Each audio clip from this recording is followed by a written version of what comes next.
I had a couple requests for how to build a shotgun target with a flipper.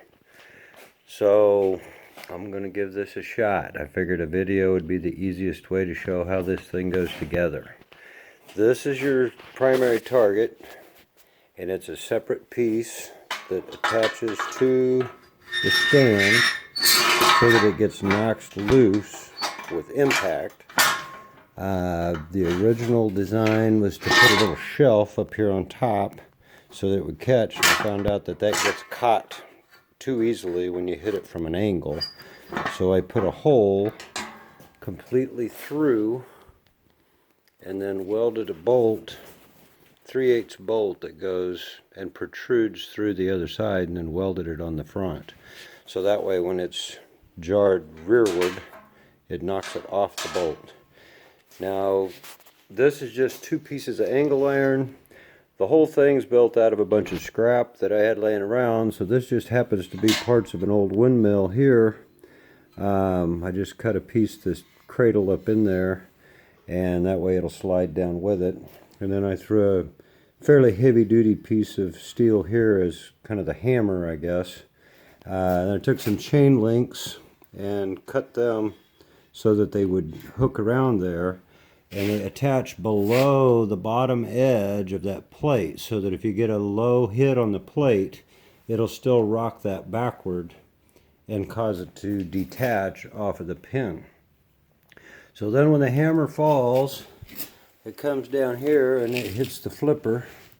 I just used an old piece of bed frame for my flipper. One of the things I did learn is you have to have some flex in this flipper, otherwise it will shatter your clays. So my prototype shattered a lot of clays, but this little piece of plastic is basically just 1/4 inch of any kind of plastic. I think that's just a backer that I got out of some stuff, but a piece of probably the blue plastic barrels would probably work just as well, but it just has to have a little flex to it. And then I just cut some packing up and shaped it so that it would hold the clay. You could probably use some Brillo pad, maybe put a bigger piece on the bottom and then cut some smaller pieces and attach them. Don't really have an exact measurement that I came up with, other than I just did it until it worked. I drilled a bunch of holes and made it longer and shorter until it worked. Looks like this one ended up being about, looks like 20 inches is pretty close. So the initial pivot point is in at, looks like it's about 5 inches, 4 3/4 inches.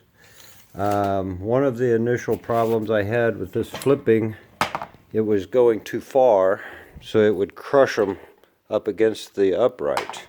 So I put this stop in here so that I could regulate how much it goes up. I think with a little finesse on the design, you could probably regulate that within the design without the stop, but at least this way I can change it if I want to. And then I did learn that you want to make sure this pivot point is up high enough off the ground that you can get some travel. Because if you don't have that up very high, your stroke ends up being really short. So I tinkered around a little bit and made it higher, and this seems to be okay. You know, higher yet might work better, I don't know. But it comes up and hits just a little past horizontal, and that seems to be about where that flexible flipper likes to throw them. It still throws them a little bit rearward, but maybe if I would have made it so it would go a little more stroke, it would flip them more forward. But one thing I did learn is don't short yourself here on the clearance, because I had to cut all this loose and raise this up. So you want to make sure that you got plenty of clearance here so that it'll go higher than you think it needs to be.